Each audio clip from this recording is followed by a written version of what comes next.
I always tell people that I have an incredibly interesting job, and one of the things that I get to do at work is I get to speak to incredible engineers, technical leaders, and business leaders and help them solve their problems, both business and tech.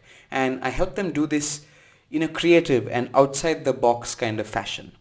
And the reason I do this is because I wear a couple of hats at work. One of them is that I'm a design thinking facilitator.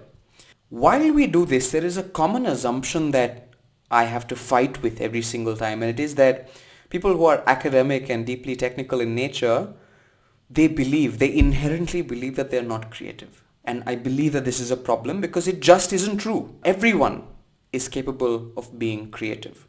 Creativity, what is it? It's phrased as this voodoo subject that either you have it or you don't. It's like a gene, you have it or you don't. But I believe creativity is more like fitness, in that everyone can be fit. Sure, some people are fit, but everyone can become fit. In a similar sense, everyone can become creative. So creativity is just coming up with original ideas that have value, and we're all capable of doing that. We're limitless, in fact, in our abilities to come up with original ideas and thoughts. I've realized that we feel that we're not creative for a very specific reason, especially people who are in academia and tech. They tend to operate in a narrow range of their abilities as they grow up.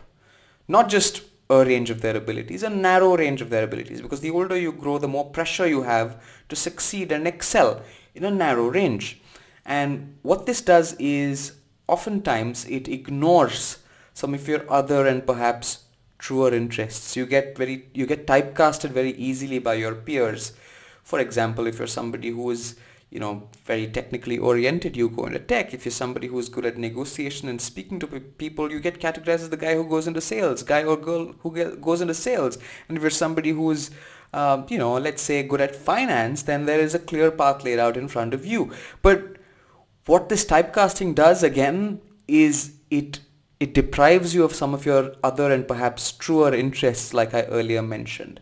And this can be a problem. And the ultimate and the worst case scenario is that people who are incredibly talented and creative end up believing and living their days thinking that they aren't. And I think that's just tragic. And it reminds me of this old saying that Picasso said many, many, many years ago. It's nothing new that I'm saying here. He said that all children are born artists. The problem is to remain an artist as you grow up.